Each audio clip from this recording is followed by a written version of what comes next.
اطاعت نہیں کرتا ہے، شیطان رکاوٹ ڈالتا ہے، تو یقیناً جو پھر اللہ اور رسول سے ہٹ کر چلنے کی کوشش کرے گا وہ اپنے خواہشات کی اتباع کر رہا ہے، اور یہ اس شخص کی مثل نہیں ہو سکتا جو اللہ تبارک و تعالیٰ کی رضا کی خاطر ایمان لانے کے بعد نیک اعمال استقامت کے ساتھ کر رہا ہے۔ آگے ارشاد فرمایا کہ مثل الجنت التی وعد المتقون، اس جنت کا حال وہ جس کا وعدہ کیا گیا ہے متقین کو۔ اب یہاں کچھ جنت کا احوال اللہ تعالیٰ بیان فرما رہا ہے کہ فیہا انہار، اس میں یعنی جنت میں نہریں ہیں، من ماء، پانی کی، غیر آسن، ایسا پانی جو کبھی بگڑنے والا نہ ہو۔ یعنی پانی جب ٹھہرا رہتا ہے تو بعض اوقات اس میں کیڑے پیدا ہو جاتے ہیں، بدبو پیدا ہو جاتی ہے، کیچڑ پیدا ہو جاتی ہے، کائی پیدا ہو جاتی ہے، لیکن اللہ تعالیٰ نے فرمایا کہ جنت میں ایسی نہریں ہیں کہ جو اس قسم کے تمام آلودگیوں سے پاک و صاف ہیں۔ وَأَنْهَارٌ مِّن لَبَنٍ لَمْ يَتَغَيَّرْ طَعْمُهُ، اور چند ایسی نہریں ہیں دودھ کی کہ نہیں متغیر ہوتا اس کا ذائقہ۔ جیسے پڑے پڑے رہنے سے دودھ کا ذائقہ بگڑ جاتا ہے، لیکن جنت کے اندر کچھ نہریں دودھ کی بھی ہیں اور اس سے کوئی ان کا ذائقہ نہیں بگڑتا، بالکل تازہ دودھ اس کے اندر بہتا رہے گا۔ وَأَنْهَارٌ مِّن خَمْرٍ، اور ایسی نہریں ہیں جو شراب کی ہیں، لَذَّةٍ لِلشَّارِبِينَ، جس کے پینے میں لذت ہے، یعنی پینے والوں کے لیے اس میں لذت کا سامان ہے۔ تو جنت کی شراب کے بارے میں نبی کریم صلی اللہ علیہ وسلم نے ارشاد فرمایا کہ وہ ایسی شراب ہوگی کہ جس کو پینے کے بعد نہ نشہ آئے گا، نہ ذہن میں خمار چڑھے گا، بلکہ ہمیشہ یہ یاد رکھیے گا کہ جنت کی تمام نعمتیں صرف حصول لذت کے لیے ہیں، مزے کے لیے ہیں، وہ کسی ضرورت کے تحت استعمال نہیں کی جائیں گی۔ یعنی ایسا نہیں ہے کہ بھوک لگے گی، پیاس لگے گی، اس کی وجہ سے ہم اس کو استعمال کریں گے، کیونکہ بھوک میں بھی اذیت ہے اور پیاس میں بھی تکلیف ہے، اور جنت میں کسی قسم کی اذیت اور تکلیف کا نام و نشان ہی نہیں ہے۔ لہٰذا وہاں پر تو صرف ایک دل میں خواہش بیدار ہوگی، ایک مزے کے لیے، لذت کے لیے، جیسے آدمی کا پیٹ بھرا ہو اور پھر وہ کہے چلو تھوڑا سا تربوز کھا لیتا ہوں، تھوڑا آم کاٹ کے کھا لیتا ہوں، تو اب وہ ضرورت کے تحت نہیں کھا رہا، بلکہ صرف ایک مزے کے لیے، لذت کے لیے، تسکین قلب کے لیے، طبیعت کے نشاط کے لیے چیز کو استعمال کر رہا ہوتا ہے۔ ایسے ہی جنت کا معاملہ ہوگا۔ وَأَنْهَارٌ مِّنْ عَسَلٍ مُّصَفًّى، اور ایسی شہد کی نہریں ہیں جو صاف کیا گیا ہے، یعنی صاف ستھرا شہد۔ آپ اگر چھتے سے شہد اتاریں گے اس میں موم کی آمیزش ہوتی ہے، چھتے کا موم ملا ہوا ہوتا ہے، مکھیاں بھی مر جاتی ہیں، لیکن جنت کا جو شہد ہے وہ بالکل صاف ستھرا اور اس میں کسی قسم کی گندگی کی آمیزش نہیں ہوگی۔ تو 4 قسم کی نہروں کا اللہ تعالیٰ نے تذکرہ فرمایا، ایک پانی کی نہر ہے، دوسری دودھ کی، تیسری شراب کی، اور چوتھی شہد کی۔ اور دنیا کے اندر جو ہمارے ہاں ایسے ہی ہوتا ہے کہ ہم زیادہ دودھ پی لیں تو طبیعت مالش کرنے لگ جاتی ہے، شہد اگر 2-3 چمچے ہی پی لیے جائیں تو اس کے بعد پینے کے لیے طبیعت تیار نہیں ہوتی ہے۔ اسی طرح جو شراب کے عادی ہیں، ایک وقت آتا ہے کہ بس ان کی لمٹ ہوتی ہے، وہ شراب پینے کے بعد پھر وہ اور برداشت بدن نہیں کر پاتا، لیکن جنتی ان نعمتوں کی ایک فضیلت، ایک برکت یہ ہوگی کہ جتنی مرضی وہاں شراب پئیں بوجھ نہیں ہوگا، جتنا مرضی دودھ پئیں، جتنا مرضی شہد پئیں، کوئی طبیعت پر گرانی نہیں آئے گی۔ وجہ وہی ہے کہ وہاں کی نعمتوں کے اندر صرف راحت ہے، آرام ہے، سکون ہے، نشاط ہے، مزہ ہے، اس میں تکلیف نہیں ہے۔ وَلَهُمْ فِيهَا مِنْ كُلِّ الثَّمَرَاتِ، اور ان جنتیوں کے لیے ان باغات میں ہر قسم کے پھل ہیں، وَمَغْفِرَةٌ مِّن رَبِّهِمْ، اور ان کے رب کی طرف سے مغفرت ہے، یعنی گناہوں کی معافی ہے۔ گویا کہ جب وہ داخل ہوں گے اس سے پہلے ان کی مغفرت ہو جائے گی، تمام گناہ بخشے جائیں گے، اور جب وہ داخل ہو جائیں گے، اندر رہیں گے، تو پھر یقینی سی بات ہے وہ تو پاکیزہ مقام ہے، نہ وہاں نفس کی شرارت ہوگی، اور شیطان کا داخلہ تو ویسی ممنوع ہے، تو وہاں جانے کے بعد کسی خطا کا ارتکاب نہیں ہوگا، تو پھر اللہ کی طرف سے مغفرت ہی مغفرت ہوگی۔ اللہ تعالیٰ نے آگے مزید ارشاد فرمایا کہ کمن ہوا خالد فی النار، یہ جو جنت میں رہنے والے ہیں کیا یہ ان کی مثل ہوں گے جو ہمیشہ رہنے والا ہے آگ میں، وَسُقُوا مَاءً حَمِيمًا، اور پلایا جاتا ہے انہیں گرم پانی، فَقَطَّعَ أَمْعَاءَهُمْ، تو کاٹ دیتا ہے وہ پانی ان کی آنتوں کو۔ تو یہ نہیں، پھر تقابل بیان فرمایا کہ اب بتاؤ ذرا کہ جو جنت میں رہنے والے لوگ ہیں کیا یہ اس شخص کی مثل یا ان لوگوں کی مثل ہو سکتے ہیں جنہیں اللہ تعالیٰ جہنم میں ڈالے، گرم کھولتا ہوا ایسا پانی پلائے کہ جب اسے پئیں گے تو ان کی آنتیں کٹ جائیں گی۔ تو یقینی سی بات ہے کہ عام سمجھ رکھنے والا، ایک چھوٹی سی عقل رکھنے والا بھی فوراً یہ کہے گا کہ نہیں، جنت جنت ہے، وہ اللہ تعالیٰ کی رحمت کا مقام ہے، اور وہی مقام، اس مقام کے لیے ہی کوشش کرنی چاہیے۔ تو اللہ تبارک و تعالیٰ نے جا بجا اس دنیا میں قرآن عظیم میں ہمیں دونوں چیزیں واضح طور پہ بیان کر دی ہیں، سوچنے کا موقع دیا ہے، عقل عطا فرمائی ہے، ہدایت کے اسباب مہیا کر دیے ہیں، اور بار بار سمجھایا جا رہا ہے کہ دنیا کی زندگی کی طرف فریفتہ مت ہو، بلکہ اللہ تبارک و تعالیٰ پر ایمان لاؤ، اس کے رسول کریم صلی اللہ علیہ وسلم کو اپنا نبی تسلیم کرو، اور قرآن پاک کو اپنا اللہ تعالیٰ کی مقدس کتاب اور اپنا امام بنا لو، دین اسلام کو اختیار کرو، اور پھر دین اسلام کو اختیار کرنے، نبی کو اپنا نبی تسلیم کرنے، قرآن کو اپنا امام تسلیم کرنے، اور اللہ تبارک و تعالیٰ کو اپنا رب تسلیم کرنے کے بعد جو اس کے شرعی تقاضے ہیں ان کو پورا کرو، چاہے وہ عقائد سے متعلق ہوں، چاہے وہ عمل سے متعلق ہوں، تو تمہارے لیے راحت ہی راحت ہے۔ اس لیے ہمیں کوشش کرنی چاہیے کہ اپنے اطراف میں اگر کوئی ایسا شخص ہے جو ہدایت کا طالب ہے، ہم خود بھی قرآن پڑھیں اور پھر اسے بھی پیار و محبت سے اس قسم کے مقامات پڑھوائیں، تاکہ اس کا ذہن بنے اور وہ گمراہی سے ہدایت کی طرف آ جائے۔ وَمِنْهُمْ مَنْ يَسْتَمِعُ إِلَيْكَ، اور ان میں سے بعض وہ ہیں جو آپ کی طرف کان لگا کے سنتے ہیں۔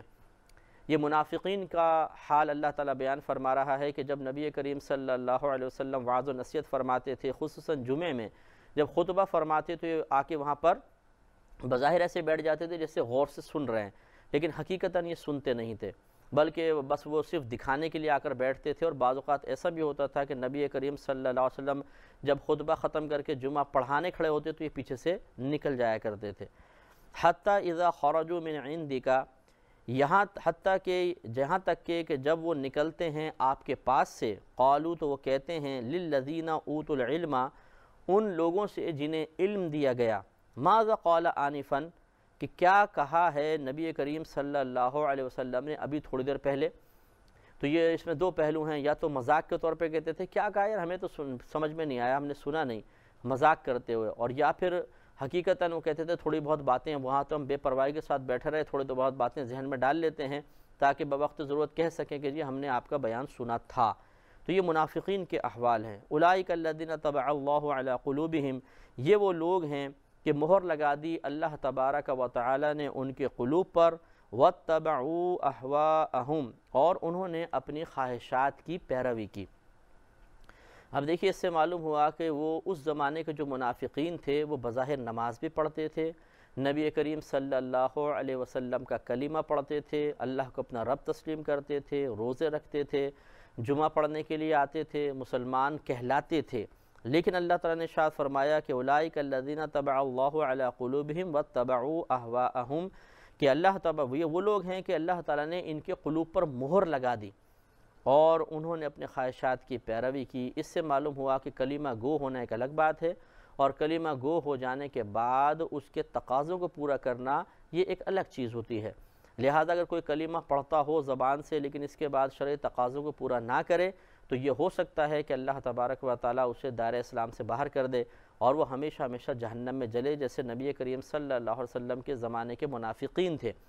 تو آج کے دور میں بھی اگر کوئی کلمہ پڑھتا رہے لیکن معاذ اللہ تبارک و تعالیٰ کی ذات یا اس کی صفات پر طنز کرے، اس کا مذاق اڑائے، یا ان کے بارے میں کوئی غلط عقیدہ رکھے، یا نبی کریم صلی اللہ علیہ وسلم یا دیگر انبیاء علیہ السلام کی گستاخی کا مرتکب ہو جائے، یا قرآن عظیم کا مذاق اڑائے، آسمانی کتابوں کا مذاق اڑائے، یا قرآن عظیم میں خاص طور پر، باقی کتابوں کو تو مسئلہ نہیں، قرآن عظیم میں تحریف کا قائل ہو کہ اس میں تبدیلی کر دی گئی ہے، کچھ کمی زیادتی ہو گئی ہے، تو یقیناً وہ شخص چاہے لاکھ کلمہ پڑھتا رہے، اسے بظاہر معاشرہ مسلمان تصور کرتا رہے اس کے اقرار باللسان کی بنا پر، لیکن وہ دائرہ اسلام سے خارج ہوگا اور آخرت میں اس کا انجام دردناک ہے۔ تو یہ ہو سکتا ہے کہ کلمہ پڑھنے کے باوجود ایک شخص مومن نہ رہے اور وہ جنتی نہ ہو سکے، لہٰذا بظاہر بہت سے اعمال کرنے والے ایسے ہو سکتے ہیں کہ وہ کوئی ایسی غلطی کا ارتکاب کر بیٹھیں کہ جس کی بنا پر وہ دائرہ اسلام سے خارج ہو جائیں، لہٰذا صرف کلمہ پڑھ لینا، مسلمانوں کے ساتھ رہنا، یہ اس بات کی دلیل نہیں ہے کہ انسان اب ہمیشہ ہمیشہ کے لیے جنت میں بھی ضرور چلا جائے گا، بلکہ اپنا علمی اور عملی محاسبہ کرتے رہنا چاہیے کہ خدا نہ خواستہ ان تمام امور کے حصول کے باوجود کوئی ایسی غلطی تو نہیں ہو رہی جس کی بنا پر میں دائرہ اسلام سے خارج ہوں، اس پہ توجہ کرنا بہت ضروری ہے۔ والذین اہتدوا زادہم ھدی وآتاہم تقواہم، اور وہ لوگ جنہوں نے ہدایت پائی، ہدایت حاصل کی، زادہم ھدی، اللہ تبارک و تعالیٰ نے ان کی ہدایت کو زیادہ فرما دیا، وآتاہم تقواہم، اور انہیں ان کا تقوی یعنی پرہیزگاری عطا فرمائی۔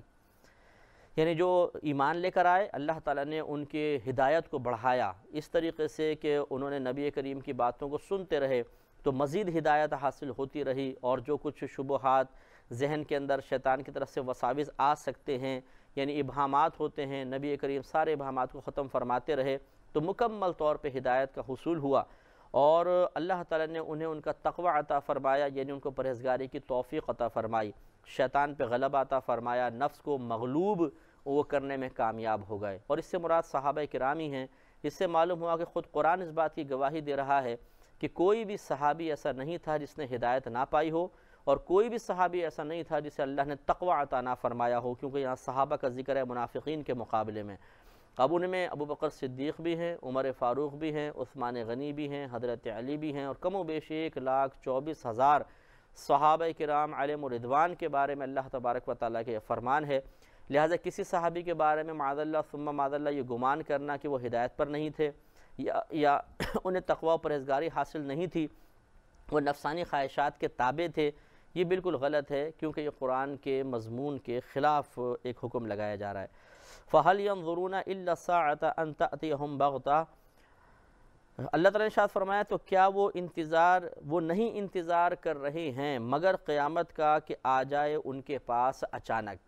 یعنی یہ کفار، یہ منافقین جو اس طرح کے حرکتیں کر رہے ہیں، یہ شاید قیامت کا ہی ان کا انتظار کر رہے ہیں۔ شاید میں اپنے لیے بول رہا ہوں، اللہ تعالیٰ کے لیے نہیں، کیونکہ اللہ تبارک و تعالیٰ شاید لعل سے پاک و صاف ہے، کیونکہ شاید کے لفظ وہاں بولا جاتا ہے جہاں امید ہوتی ہے، یقین نہیں ہوتا۔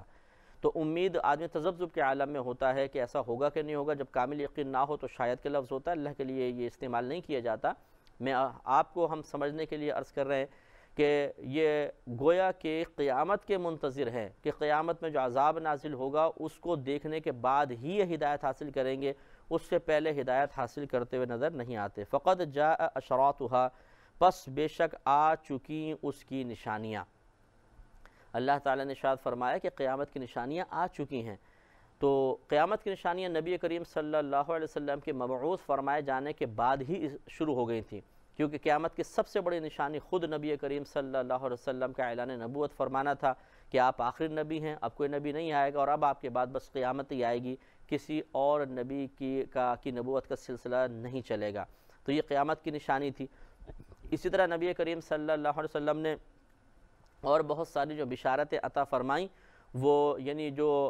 مستقبل کی خبریں دیں خصوصاً قیامت سے متعلق، وہ ویسے ہی ظہور پذیر ہوتی رہیں جیسے آپ نے اطلاع دی۔ تو گویا کہ اللہ تعالیٰ اس میں یہ سمجھا رہا ہے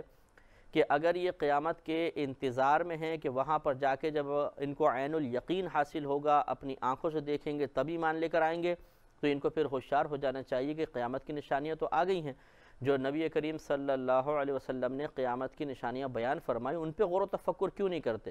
اور اس سے حقیقی قیامت کا اندازہ کیوں نہیں کر لیتے، اور جب قیامت کے بارے میں پختہ یقین حاصل ہو جائے کہ واقعی وہ تو آئے گی، تو پھر کیوں نہیں فوراً ایمان لانے کے لیے کوشش کرتے۔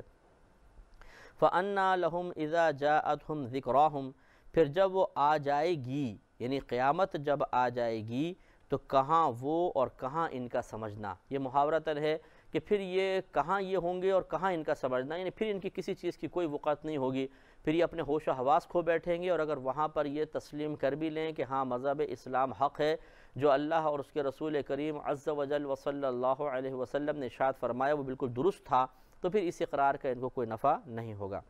فَعْلَمْ، تو جان لو، أَنَّهُ لَا إِلَهَ إِلَّا اللَّهُ، کہ بے شک وہ یعنی اللہ تبارک و تعالی، لا الہ الا اللہ، نہیں ہے کوئی معبود مگر اللہ۔ پورے کو ملائیں گے تو اس طرح مفہوم نکلے گا کہ خوب اچھی طرح جان لو کہ اللہ تبارک و تعالی ہی معبود حقیقی ہے، اسی کی عبادت کی جائے گی۔ وَاسْتَغْفِرْ لِذَنْبِكَ، اور اے حبیب کریم صلی اللہ علیہ وسلم آپ مغفرت طلب کیجئے لذنبک،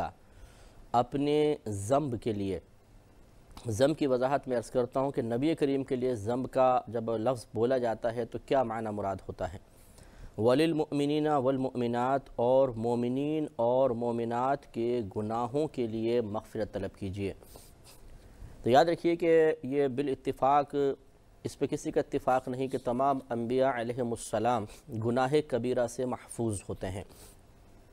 ان سے کسی گناہ کبیرہ کا صدور نہ تو دانستہ طور پہ ہو سکتا ہے اور نہ نادانستہ طور پہ ہو سکتا ہے۔ گناہ صغیرہ کے بارے میں اختلاف ہے کہ گناہ صغیرہ کا صدور ہو سکتا ہے کہ نہیں۔ اب اس میں جمہور کا قول یہی ہے کہ کسی نبی سے گناہ صغیرہ کا بھی صدور نہیں ہو سکتا، نہ سہون اور نہ دانستہ طور پر، جبکہ بعض یہ کہتے ہیں کہ دانستہ طور پہ کسی نبی سے گناہ صغیرہ کا صدور نہیں ہو سکتا، ہاں سہون ہو سکتا ہے۔ سہون کا مطلب توجہ نہ رہی اور کوئی ایسا فعل ان سے سرزد ہو گیا کہ جسے ہم گناہ صغیرہ سے تعبیر کر سکیں۔ تو جمہور کا قول بہرحال یہ ہے کہ انبیاء علیہم السلام اعلان نبوت سے قبل بھی اور اعلان نبوت سے بعد بھی ہر قسم کے صغیرہ کبیرہ، باطنی ظاہری، جان بوجھ کر کیے جانے والے، نادانستہ طور پر سرزد ہو جانے والے ہر قسم کے گناہ سے پاک و صاف ہیں۔ اب اس میں دیکھیے اگر ضم کا معنی گناہ لیا جائے تو اس کا معنی ہو جائے گا کہ اے حبیب کریم صلی اللہ علیہ وسلم، آپ اپنے گناہوں کے لیے مغفرت طلب کیجئے۔ اب ایک طرف تو یہ معاملہ ہے، دیگر سینکڑوں اس پہ دلائل ہیں، انشاءاللہ کبھی موقع ملا تو ضرور بدلائل اس بات کو بیان کیا جائے گا، اور یہ علم الکلام کی، علم العقائد کی تمام کتابوں میں اس کے باقاعدہ دلائل موجود ہوتے ہیں کہ جب نبی کریم صلی اللہ علیہ وسلم ہر صغیرہ کبیرہ ظاہری باطنی گناہ سے بالکل محفوظ اور معصوم رکھے گئے ہیں تو پھر یہ ضم کی نسبت آپ کی طرف کیوں کی گئی؟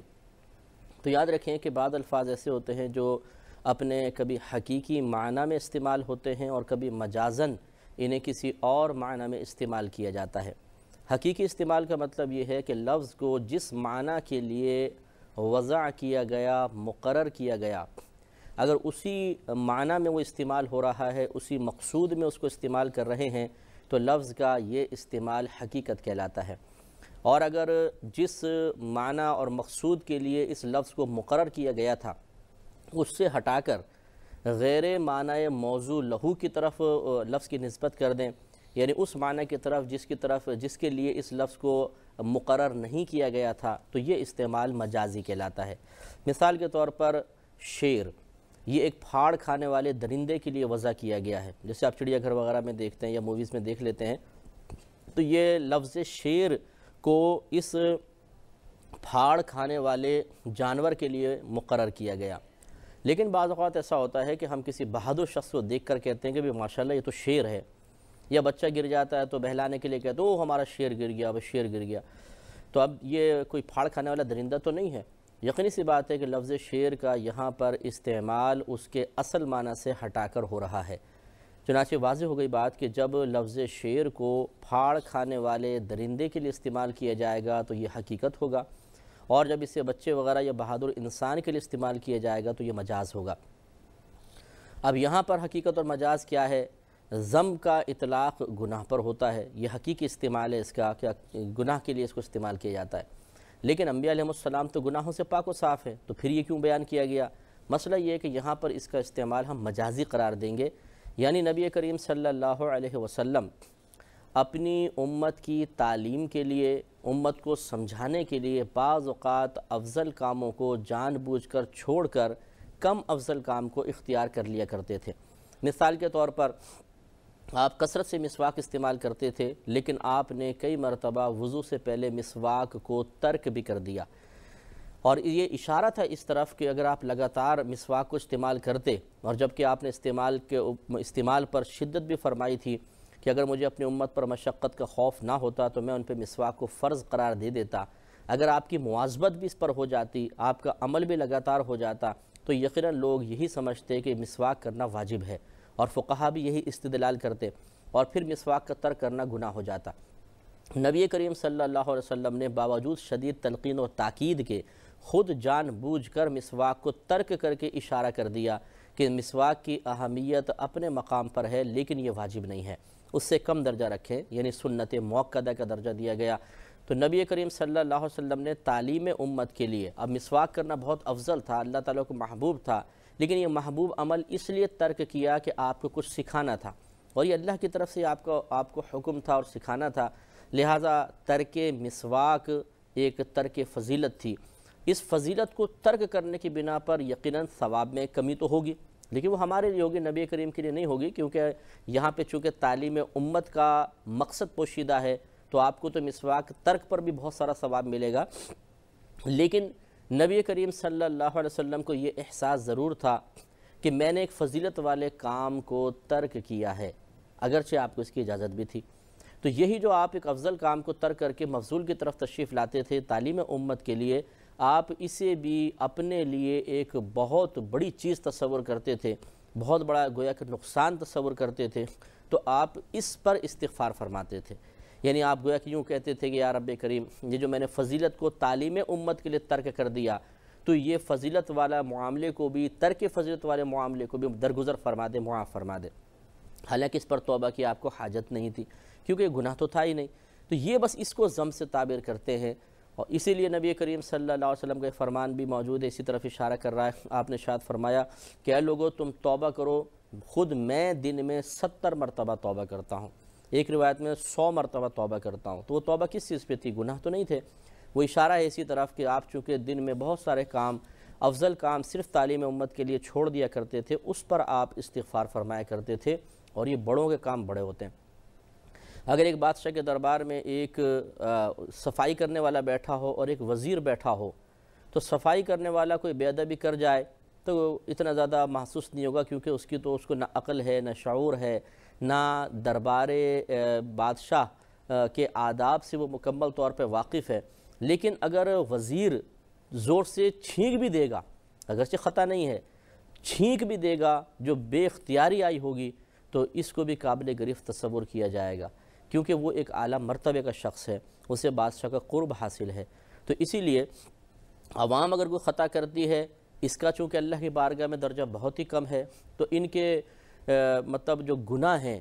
وہ تو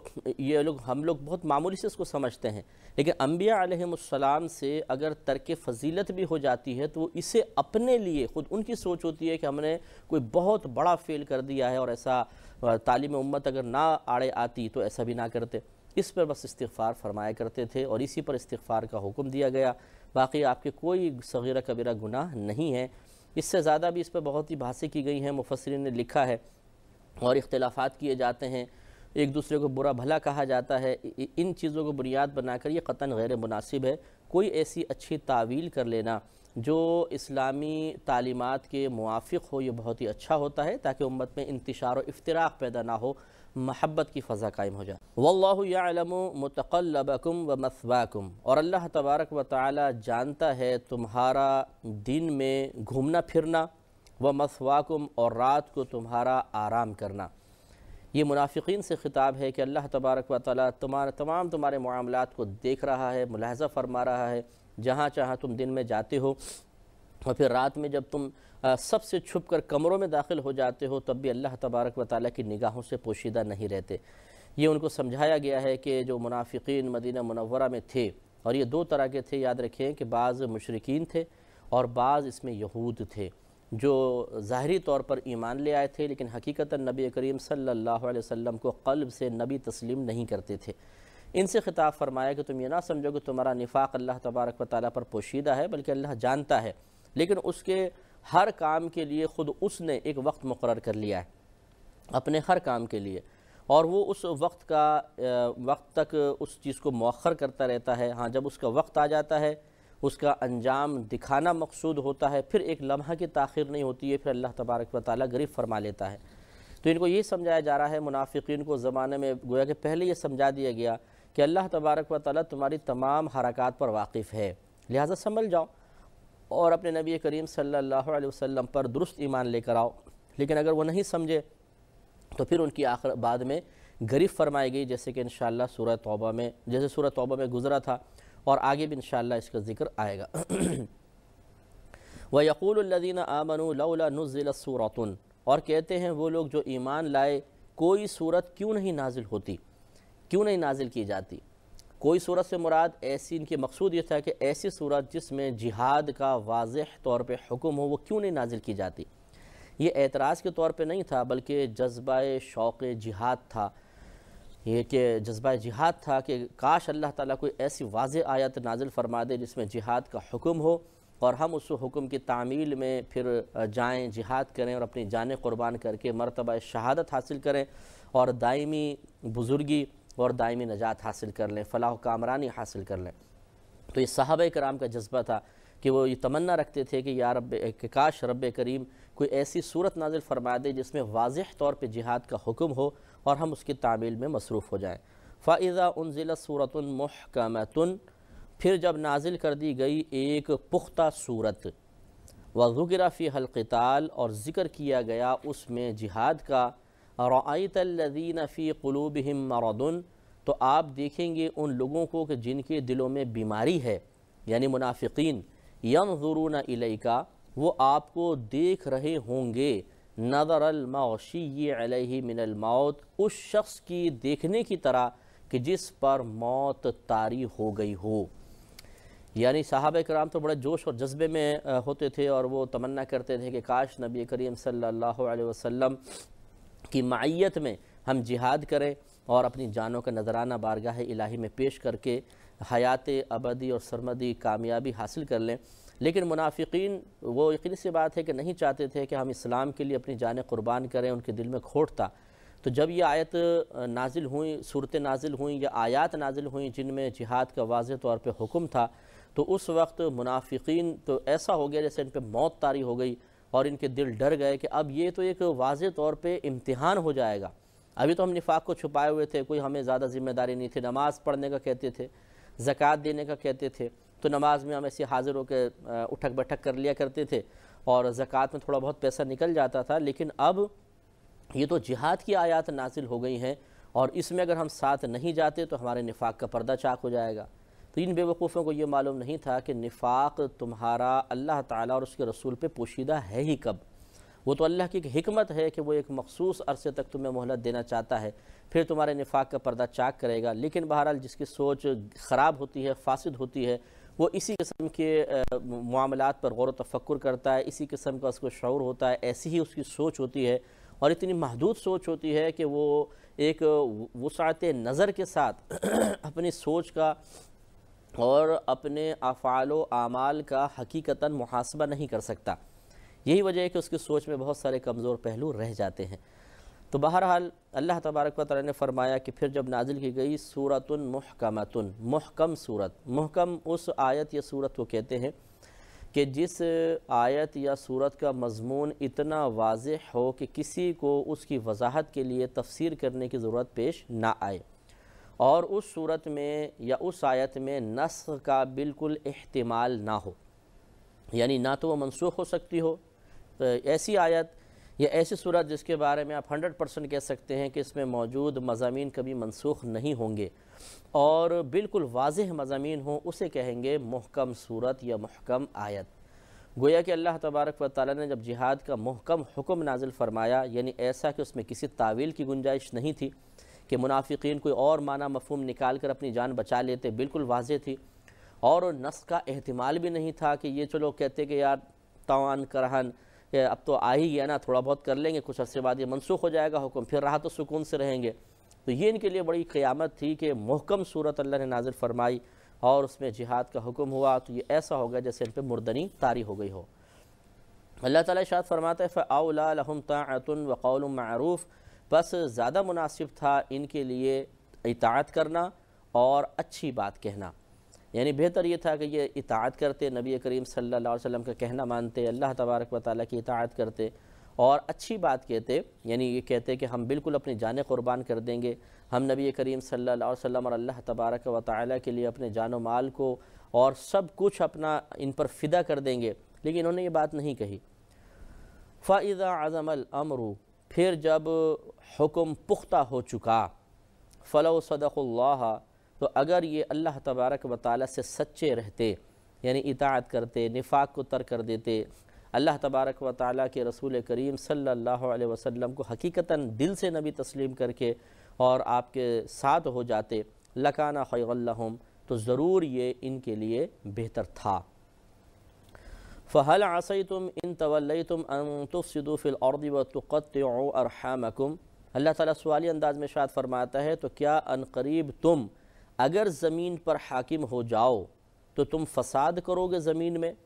اور اپنے رشتے کاٹ دو گے؟ کیا تم ایسا کرو گے؟ یعنی ان کے انداز ایسے ہی نظر آتے تھے منافقین کے کہ اگر ان کو حکومت حاصل ہو جاتی تو یہ قریب ترین مسلمان رشتہ داروں کو بھی نہ چھوڑتے اور زمین میں فساد برپا کر دیتے۔ تو یہ اللہ تعالیٰ نے سوال فرمایا اور اشارہ فرما دیا کہ تمہارے حق میں بہتر نہیں ہے۔ آگے اللہ تعالیٰ نے ارشاد فرمایا کہ اولئک الذین لعنہم اللہ، یہ وہ لوگ ہیں کہ جن پر اللہ تبارک و تعالی نے لعنت فرمائی۔ لعنت کا مطلب ہوتا ہے اگر اللہ کی طرف نسبت کریں کہ اللہ نے لعنت فرمائی تو اس کا مطلب ہوتا ہے اللہ نے انہیں اپنی رحمت سے دور کر دیا۔ اور اگر کوئی یہ کہے کہ بندوں کی طرف نسبت کریں کہ نبی کریم نے لعنت فرمائی تو اس کا مطلب ہوتا ہے یہ عام بھائی ماں نے بیٹے پہ لعنت کر دی، اس کا مطلب ہوتا ہے اللہ تعالیٰ کی رحمت سے دوری کی دعا کرنا کہ اللہ تعالیٰ اس کو اپنی رحمت سے دور فرما دے۔ یہ اظہار ناراضگی کی شدید اظہار ناراضگی کے لیے ہوتا ہے۔ تو اللہ تعالیٰ نے ارشاد فرمایا اولئک الذین لعنہم اللہ، یہ وہ لوگ ہیں کہ جن پر اللہ تبارک و تعالی نے لعنت فرمائی، یعنی انہیں اپنی رحمت سے دور کر دیا۔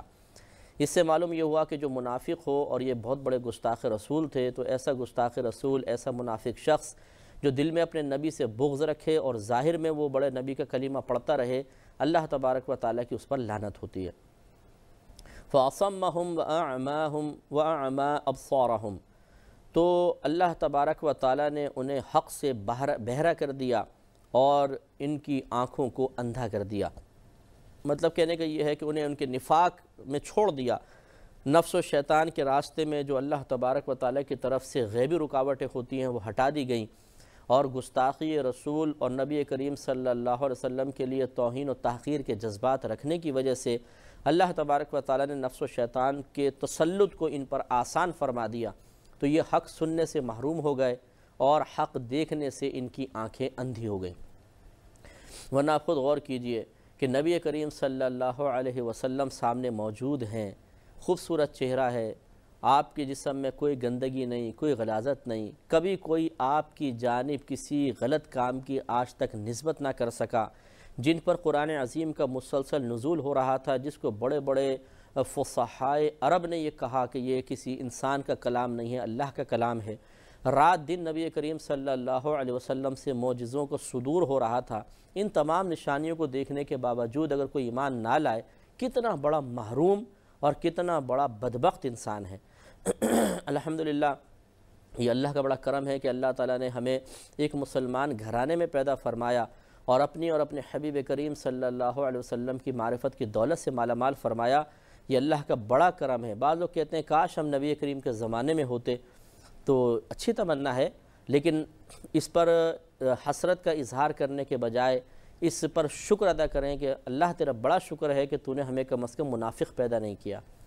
گستاخ رسول پیدا نہیں کیا، تو نے ایک اچھے مومن گھرانے میں پیدا فرمایا۔ اللہ نہ کرے اگر ہم نبی کریم کے زمانے میں ہوتے اور خدا نہ خواستہ ایمان لانے کی سعادت حاصل نہ کر پاتے، یا ظاہری طور پر ایمان لاتے اور باطنی طور پر بغض رسول ہمارے قلب میں ہوتا تو ہمیشہ ہمیشہ کے لیے جہنم میں چلے جاتے۔ لہٰذا اللہ تبارک و تعالیٰ کی تقسیم پر اعتراض یا تقسیم پر پچھتاوے کا اظہار میرے خیال میں مناسب نہیں ہوتا۔ یہ اللہ کی تقسیم ہے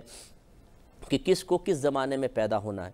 کون کب پیدا ہوگا، یہ اللہ کی مرضی اور مشیت پر موقوف ہے۔ کوئی بچہ اپنے وقت سے 1 منٹ پہلے بھی پیدا نہیں ہو سکتا، بالکل جو ایکوریٹ 100% جو اللہ نے ٹائم مقرر کیا اسی پر وہ دنیا میں آئے گا۔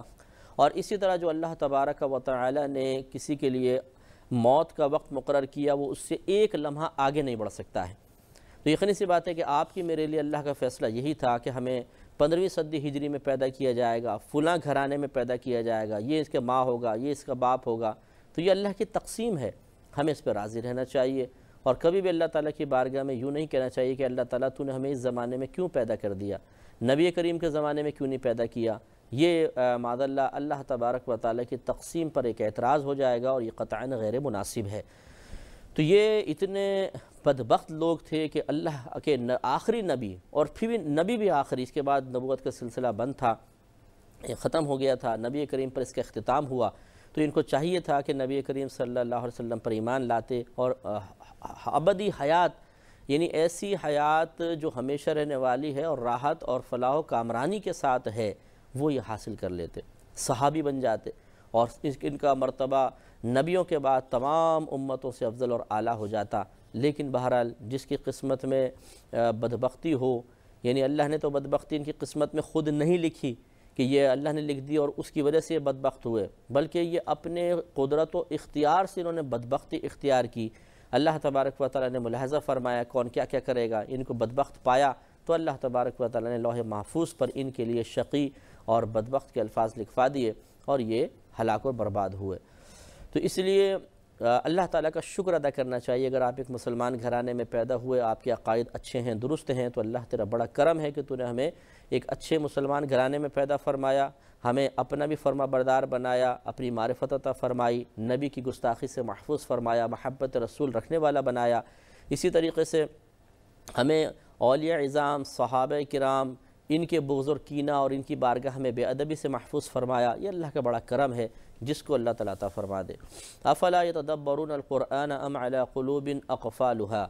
تو کیا وہ قرآن عظیم میں غور و تفکر نہیں کرتے ہیں یا ان کے دلوں پر تالے پڑے ہیں؟ تو غور فرمائیے کہ یہ منافقین جو تھے، ایک تو نبی کریم پوری ظاہری علامت موجود تھی، کیا قرآن کا نزول نہیں ہو رہا تھا؟ اس قرآن پہ غور کر لیتے کہ یہ قرآن تو حق ہے، اللہ کی طرف سے ہے، یہ تو تم مانتے ہو کہ اللہ تعالیٰ تو ہے، اس کا تو منافقین انکار نہیں کرتے تھے، اور اس کلام الہی کا انکار کیسے ممکن تھا جبکہ اس چیلنج تھا قرآن پاک میں کہ اس کے مثل ایک آیت بنا کر لے آؤ، اور بڑے بڑے فصحائے عرب جو مشرکین تھے کفار تھے، وہ اس کے مقابلے پر ایک آیت بھی بنا کر نہ لائے، تو یہ سب پر یہ چیزیں واضح اور منکشف تھیں، کوئی پوشیدہ تو نہیں تھیں۔ تو کیوں نہیں انہوں نے قرآن عظیم میں غور کیا اور اس میں نبی کریم صلی اللہ علیہ وسلم کے بارے میں جو اللہ تبارک و تعالیٰ نے نشاندہی بیان فرمائی، اس سے سبق سیکھتے ہوئے آپ پر ایمان لانے کی سعادت حاصل کرتے؟ اور اسی طریقے سے پے در پہ ان کے نفاق کے اوپر نشاندہی کرنے والی آیات نازل ہوتی رہیں کہ وہ منافق یوں کریں گے، اس طرح کریں گے، ان کے قلوب میں یہ ہے، یہ اس طرح پوشیدہ طور پہ سرگوشیاں کرتے ہیں، اور نبی کریم آیات پڑھ کے سنایا کرتے تھے۔ اس سے بھی ان کو عبرت حاصل نہ ہوئی کہ یہ تو دیکھو اللہ تبارک و تعالی ہم رات میں کام کرتے ہیں، صبح اللہ تعالیٰ اس کو ظاہر فرما دیتا ہے، تو اس کا مطلب ہے قرآن تو حق ہے، جب حق ہے تو اسی میں تو یہ بیان ہے کہ یہ ہمارے آخری نبی ہیں، تو کیوں نہیں ہم ایمان لے کر آئیں؟ لیکن مسئلہ وہی ہے کہ اللہ نے آگے فرمایا کہ ان کے قلوب پر تالے پڑے ہیں۔ بعض اوقات انسان ایک بات حق کو دیکھ رہا ہوتا ہے، اس کو تسلیم کر رہا ہوتا ہے کہ یہ حق ہے، لیکن اس حق کو قبول کرنا، اس کے تقاضے کے موافق عمل کرنا، اس سعادت سے وہ محروم رہتا ہے۔ ان الذين ارتدوا على ادبارهم من بعد ما تبين لهم الهدى، بے شک وہ جو پلٹ گئے اپنے پیچھے کی طرف، یعنی یہ منافقین جیسے کہ ایمان لائے اور پھر یہ پیچھے کو پلٹ گئے، اور ابن عباس رضی اللہ تعالی عنہ کی روایت کے موافق مطابق اس سے مراد اہل کتاب ہیں کہ پہلے تو وہ توریت وغیرہ میں نشانیاں پڑھ کر بالکل منتظر تھے کہ نبی کریم صلی اللہ علیہ وسلم تشریف لائیں تو ہم ایمان لانے کی سعادت حاصل کریں گے، لیکن جب رحمت کونین صلی اللہ علیہ وسلم نے اعلان نبوت فرمایا تو یہ فوراً پیچھے پلٹ گئے اور آپ پر ایمان لانے کی سعادت حاصل نہ کی۔ من بعد ما تبین لهم الہدی، اس کے بعد جو ظاہر ہو چکی ان کے لیے ہدایت واضح ہو گئی، بڑی بڑی نشانیاں سامنے آ گئیں، لیکن اہل کتاب بھی پیچھے ہٹے، اور یہ منافقین جنہوں نے ظاہری طور پہ کلمہ پڑھا یہ بھی مرتد ہو گئے اور پیچھے ہٹ گئے۔ الشیطان سول لهم، شیطان نے انہیں فریب دے دیا، واملی لهم، اور انہیں دنیا میں طویل رہنے کی امید دلائی، وہ تم بہت عرصے زندہ رہو گے۔ گناہ گار، پیسہ کمانے والا جو جائز ناجائز طریقے سے کما رہا ہو، کسی کو منصب مل جائے تو وہ اپنے زوال سے بالکل غافل ہو جاتا ہے، اسے موت یاد نہیں آتی، وہ سمجھتا ہے اب یہ جو عیش و آرام دائمی چلتے رہیں گے اور کبھی مجھے موت نہیں آئے گی، لیکن اور وہ موت کو شدید ناپسند بھی کرتا ہے۔ اگر اسے کہا جائے کہ وہ موت بھی آنی ہے، آپ نے بھی مرنا ہے، تو وہ غصے میں آ جائے گا اور منع کرے گا کہ یہ موت کا ذکر بھی نہ کرو، اسے خوف محسوس ہوگا کہ شاید ذکر موت کی بنا پر موت میری طرف متوجہ ہو جائے گی، اور یہ جہالت کی بات ہے، لیکن دنیا کی محبت اسے اس خوف میں مبتلا کر دیتی ہے، اسے ٹینشن رہتا ہے کہ اگر میں مر گیا تو کیا ہوگا، تو وہ ذکر موت کو ناپسند کرتا ہے۔ آخرت کے ذکر کو ناپسند کرتا ہے، نتیجہ بالکل غفلت اس پر طاری ہو جاتی ہے اور کوئی کسی قسم کا سمجھانا اس کو نفع نہیں دیتا ہے۔ تو پھر اس کو یہ امید ہوتی ہے کہ میں بہت عرصے زندہ رہوں گا، پلاننگ کرتا ہے آج سے 20 سال بعد کی، 30 سال بعد کی، یہ کرنا ہے، یہ پروجیکٹ تیار کرنا ہے، یوں کروں گا، میں اس طرح کروں گا، اس طرح کروں گا۔ جب ملک الموت علیہ السلام تشریف لاتے ہیں تو بس صاحب سیٹھ جی کو فکر تھی ایک ایک کے 10 کیجئے، موت آپ پہنچی کہ صاحب جان واپس کیجئے۔ تو ملک الموت علیہ السلام آنے کے بعد پھر ایک لمحہ مہلت نہیں دیتے، اربوں خربوں جمع کرنے والا جس نے فراڈ کے ذریعے، جھوٹ کے ذریعے، دل آزاریوں کے ذریعے دوسروں کو ذلت میں مبتلا کر کے اس نے پیسہ کمایا، اس وبال کے ساتھ قبر میں چلا جاتا ہے۔ لوگ دیکھتے ہیں بڑا شاندار جنازہ ہے اور بڑی پبلک ہے، لیکن آپ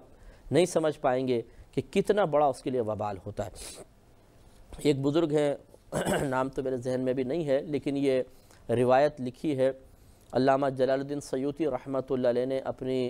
مشہور و معروف کتاب شرح الصدور بشرح حال الموتى والقبور میں۔ بڑی نفیس کتاب ہے، اس میں آخرت کے احوال، قبر کے احوال بہت سارے بیان ہوئے ہیں۔ تو ایک بزرگ تھے، وہ گورکنڈ کا پیشہ اختیار کیے ہوئے تھے، تو وہ فرماتے ہیں کہ میں ایک دفعہ مجھے قبر تیار کرنے کا حکم دیا گیا اور سنا تھا کہ کوئی بہت بڑی مالدار عورت کا جنازہ ہے، تو کہتے ہیں کہ میں نے قبر کھودی اور تیار کرنے کے بعد میں پاس لیٹ گیا، ٹائم تھا، ابھی جنازہ آنے میں دیر تھی، کپڑا منہ پہ رکھا، میں سو گیا۔ تو میں نے خواب میں دیکھا کہ جو میں نے قبر کھودی تھی اس کا پڑوسی جو مردہ تھا وہ مجھے کہہ رہا تھا کہ خدا کے واسطے یہ جو جنازہ آ رہا ہے نا، اس کو یہاں دفن نہ ہونے دینا، یہ آگ ہے جو ہمیں بھی تکلیف دے گی، اس کو یہاں سے کسی طرح دور کر دو۔ تو کہتے ہیں میری ہڑبڑا کر آنکھ کھل گئی، میں انتظار کرنے لگا، دیکھا ایک بہت بڑا جنازہ آیا اور وہ سنا تھا کہ بڑی مالدار عورت کا جنازہ ہے۔ تو کہتے ہیں چونکہ مردے نے مجھے کہا تھا تو میں نے حکمت اختیار کر کے کسی طریقے سے فٹافٹ دوسری قبر کے اندر اس کو منتقل کروا دیا۔ پھر میں لیٹا، مجھے غنودگی طاری ہوئی تو اس مردے نے میرا شکریہ ادا کیا اور کہا کہ ایک وہ جنازہ آ رہا ہے، اسے یہاں پر دفنا دینا۔ میری آنکھ کھلی تو میں نے دیکھا کہ ایک جنازہ ہے جس میں صرف 4 ہی افراد ہیں اور کوئی اس کے ساتھ نہیں، غریب کوئی آدمی تھا، اور بتایا گیا کہ یہ غریب مسافر تھا، ہمارے ادھر آ کے اس کا انتقال ہو گیا تھا، تو ہم نے اس کے سب چندہ کر کے تجہیز و تکفین کا اہتمام کیا اور اس کو لے کر آ رہے ہیں۔ وہ تھا نیک، تو اس کو پھر فرماتے میں نے اس قبر میں دفنایا۔ تو یہ جو مطلب ہمارے ہاں بڑا شور شرابہ ہوتا ہے کہ ایک گندے کام کرنے والا آدمی ہے، فراڈ کر رہا ہے، سود، رشوت، یہ وہ سارے اس نے کام کیے ہیں، لیکن اس کے جنازے میں پبلک بہت زیادہ نظر آتی ہے اور بڑے بڑے لوگ، شخصیات نظر آتی ہیں جن کے نام لیے جائیں تو پوری دنیا شاید ان کو جانتی ہوگی، لیکن کیا واقعی وہ قبر میں جا کے راحت پائیں گے، اس کی کوئی گارنٹی نہیں ہے۔ ہوتا ہے کہ بعض اوقات انسان غلط کام کرتا ہے اور پھر قبر میں جانے کے بعد اس کا خمیازہ بھگت رہا ہوتا ہے، ہم اس پہ رشک کر رہے ہوتے ہیں لیکن حقیقتاً وہ قابل رشک نہیں ہوتا۔ لہٰذا یہ شیطان جو ہے اسی طریقے سے امیدیں دلا کر ہمیں اللہ کی یاد سے غافل کرتا ہے اور غلط کاموں کے جواز کی دلیلیں فراہم کرتا ہے، یہ بھی جائز ہے میرے لیے، یہ بھی جائز ہے، یہ بھی جائز ہے، جیسے یہ اس قسم کی بوگز دلیل ہے کہ جی سبھی کر رہے ہیں ہم کر رہے ہیں تو کیا ہوا؟ یہ کوئی دلیل ہے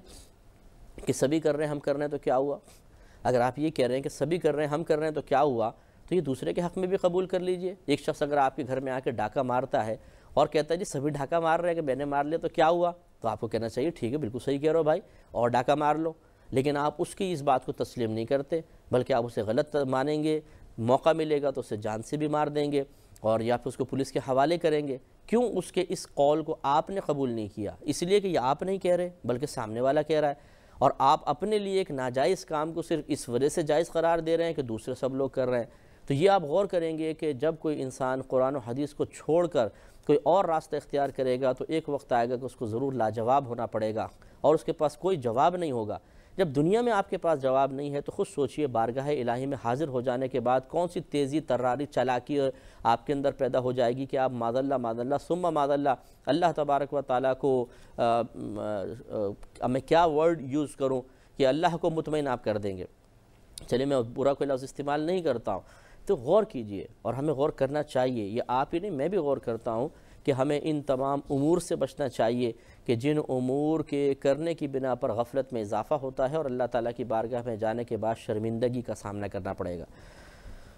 تو آگے اللہ تعالیٰ نے مزید ارشاد فرمایا کہ شیطان نے فریب کیوں دیا؟ اور کیوں یہ شیطان کی طرف سے طویل عرصے تک دنیا میں رہنے کی امید کے سلسلے میں غافل ہو کر غفلت اختیار کر لی۔ ارشاد فرمایا ذالک بأنہم قالوا، یہ اس سبب سے تھا کہ انہوں نے کہا للذین کرہوا ما نزل اللہ، کہا ان لوگوں سے جنہیں اللہ کا اتارا ہوا ناگوار ہے، یعنی انہوں نے، یعنی اہل کتاب یا منافقین نے پوشیدہ طور پہ، یہاں پہ جو ہے قالو کا فاعل ہے منافقین یا اہل کتاب، اور للذین کرہوا ان لوگوں سے جنہوں نے ناپسند کیا، اس سے مراد مشرکین مکہ ہے۔ تو اللہ نے فرمایا ذالک بأنہم، یہ اس سبب سے کہ انہوں نے قالو کہا للذین کرہوا ان لوگوں سے جنہوں نے ناپسند کیا، کس چیز کو؟ ما نزل اللہ، اسے جسے اللہ نے نازل فرمایا، سنطیعکم فی بعض الامر، کہ ایک کام میں ہم تمہاری ضرور اطاعت کریں گے۔ یعنی منافقین نے بھی مشرکین مکہ سے کہا، اہل کتاب نے بھی کہا ایک کام میں ہم ضرور تمہاری اطاعت کریں گے۔ وہ کون سا کام ہے بھائی؟ وہ نبی کریم کی مخالفت، جہاد سے دوسروں کو روکنا، جہاد کی نفرت دل میں ڈالنا، اور اللہ تعالیٰ کے راستے سے لوگوں کو دور کرنا، اس میں ہم تمہارا ساتھ دیں گے۔ واللہ یعلم اسرارہم، اور اللہ تبارک و تعالیٰ جانتا ہے ان کے راز، پوشیدہ چیزیں سب جانتا ہے، جتنی سرگوشیاں کر رہے ہیں، چھپ کر منصوبے بنا رہے ہیں، اللہ تبارک و تعالیٰ کو سب معلوم ہے۔ فکیفہ، تو کیسا معاملہ ہوگا، اذا توفتہم الملائکۃ، جب فرشتے ان کی روح قبض کریں گے،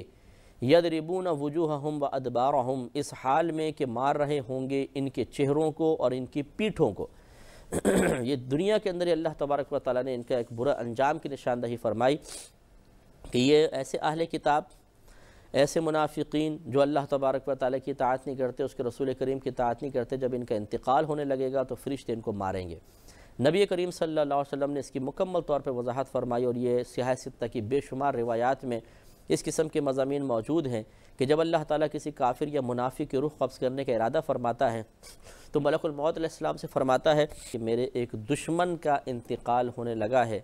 میں نے ہر طرح اسے فراوانی عطا فرمائی، نعمت عطا فرمائی، لیکن اس نے میرا کہنا نہ مانا، آج اسے میرے پاس لاؤ تاکہ میں اسے اس کے اعمال کا بدلہ دوں۔ تو ملک الموت علیہ السلام ایک روایت کے مطابق 500 فرشتوں کی جماعت کے ساتھ اس کے پاس آتے ہیں، ان سب کے ہاتھوں میں جہنم کی آگ کے کوڑے ہوتے ہیں اور تانبے کے ٹکڑے ہوتے ہیں جو انتہائی گرم ہوتے ہیں، جیسے آپ نے سرخ کسی بھٹی سے لوہا نکلتا ہوا دیکھا ہو تو ایک دم سرخ رنگ کا ہوتا ہے، ایسے یہ تپے ہوئے تانبے ہوں گے۔ اور ملک الموت علیہ السلام ایک ہتھوڑا جس کو گرز بھی کہا جاتا ہے وہ لے کر آئیں گے، جس میں کانٹے نکلے ہوتے ہیں، سب بڑا ہتھوڑا جیسا ہوگا، اس میں کانٹے نکلے ہوں گے۔ یہ تمام فرشتے آ کے اسے گھیر لیتے ہیں اور تانبے کے ٹکڑے اس کے گردن کے نیچے رکھ دیتے ہیں اور آگ کے کوڑوں سے اس کے منہ پر، اس کی پیٹھ پر، ٹانگوں پہ مارنا شروع کر دیتے ہیں۔ کفار کے قریب رہنے والے سمجھتے ہیں، کیونکہ انہیں تو یہ پوشیدہ امر نظر نہیں آ رہا ہوتا، انہیں بظاہر اس کی روح آرام سے نکلتی ہوئی محسوس ہو رہی ہوتی ہے، لیکن یہ تو مرنے والا ہی جانتا ہے کہ کتنی سخت وہ آزمائش میں مبتلا ہوتا ہے۔ اور اس کے بعد ملک الموت علیہ السلام لوہے کا گرز مارتے ہیں، جس کی بنا پر اس کے کانٹے اس کی ایک ایک رگ میں گھس جاتے ہیں۔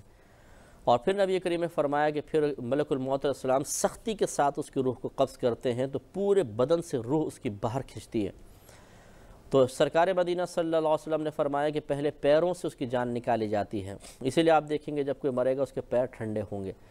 تو پیروں سے روح نکالتے ہیں، ٹخنوں میں روک دیتے ہیں، اور فرشتے مارتے رہتے ہیں، پھر ٹخنوں سے نکال کر گھٹنوں پہ روح روک لیتے ہیں،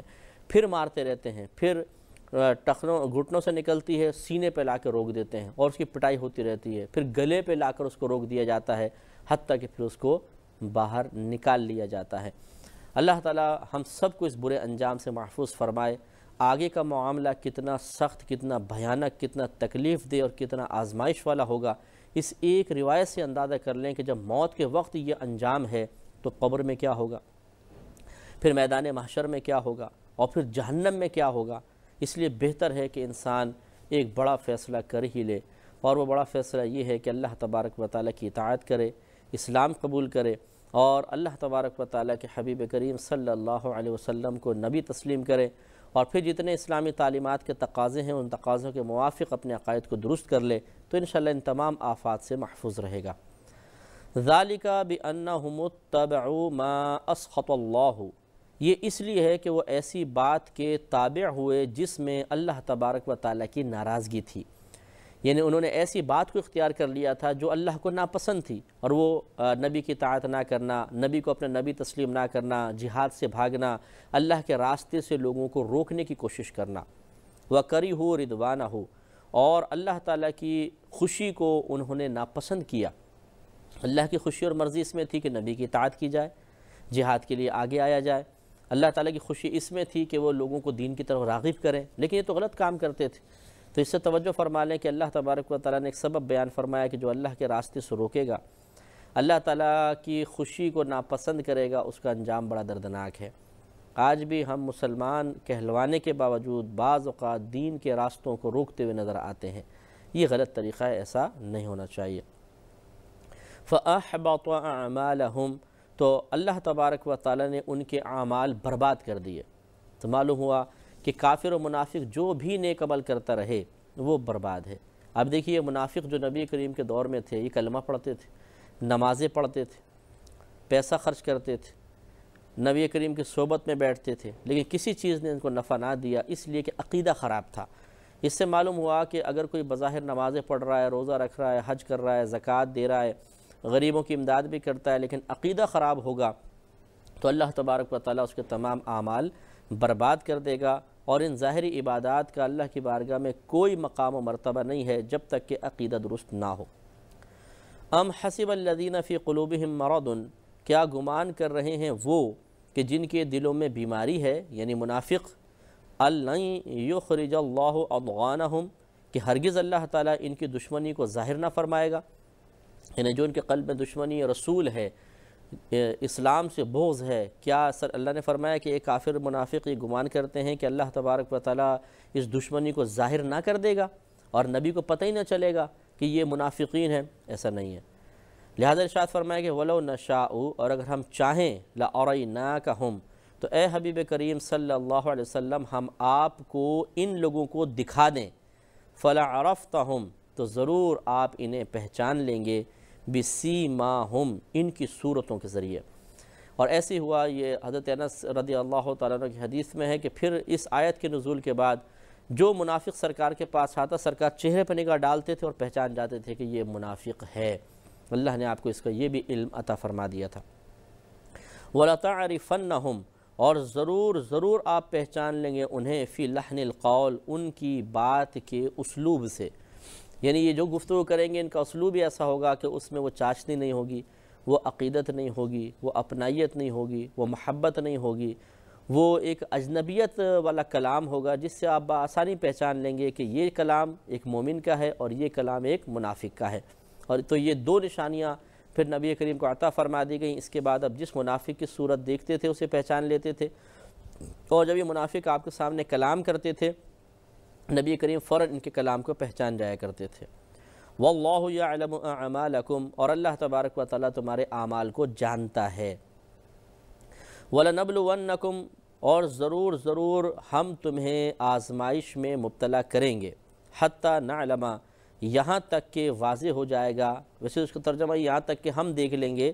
المجاہدین منکم والصابرین، تم میں سے مجاہدین اور صابرین کو، کون جہاد کرتا ہے اور کون اس جہاد کی تکلیف پر صبر کرتا ہے۔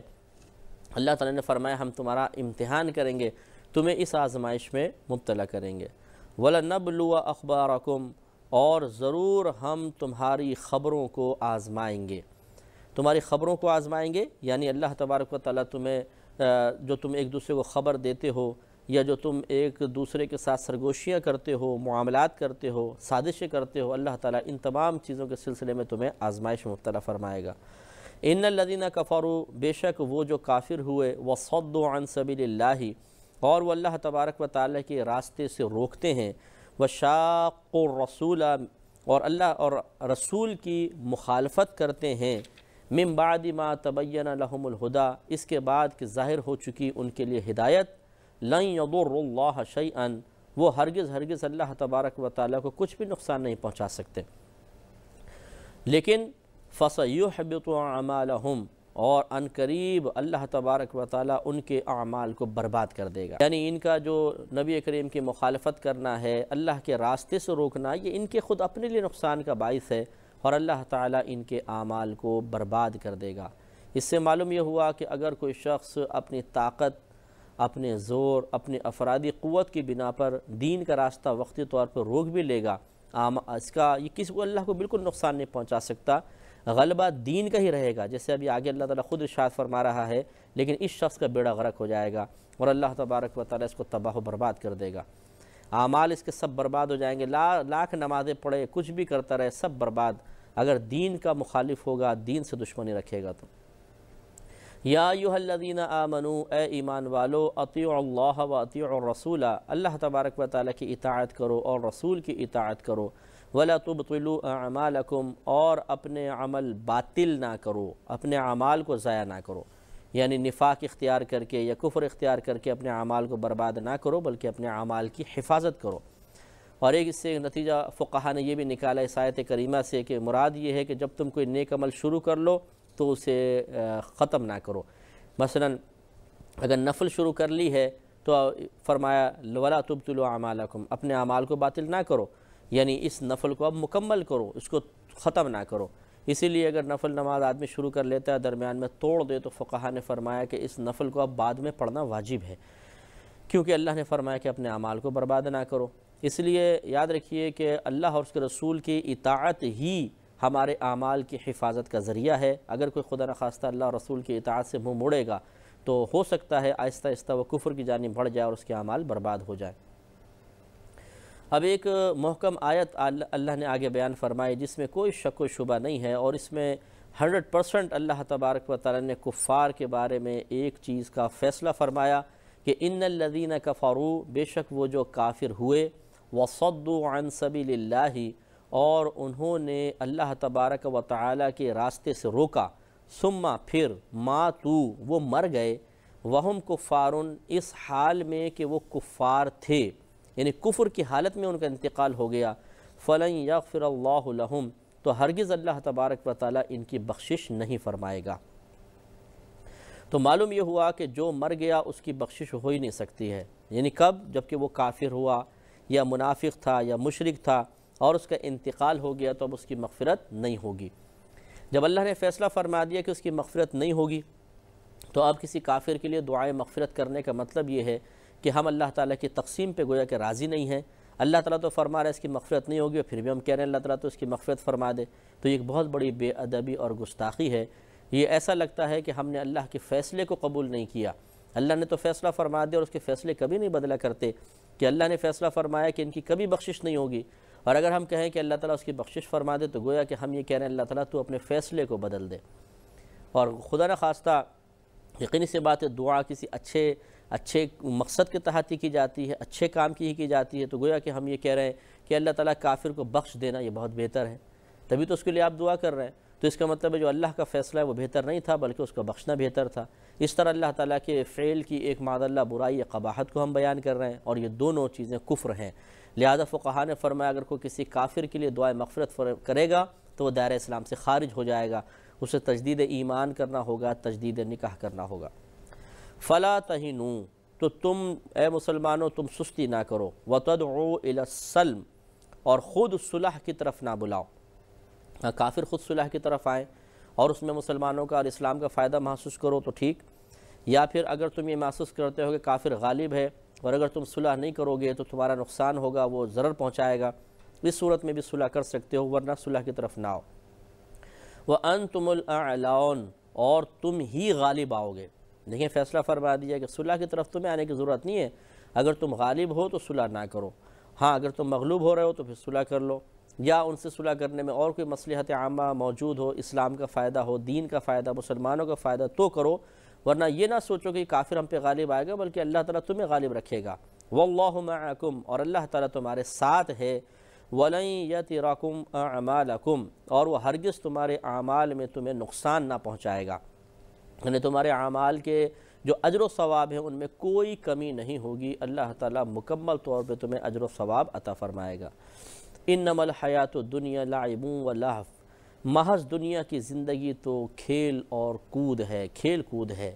لعب ہے، لہو ہے، لعب و لہو مانے کھیل کود، بیکار۔ دنیا کی زندگی بالکل بیکار ہے اگر اس میں اللہ کا ذکر نہ ہو، اگر اس میں نمازیں نہ ہوں، اگر اس میں آخرت کی تیاری نہ ہو تو دنیا کی زندگی بالکل بیکار ہے۔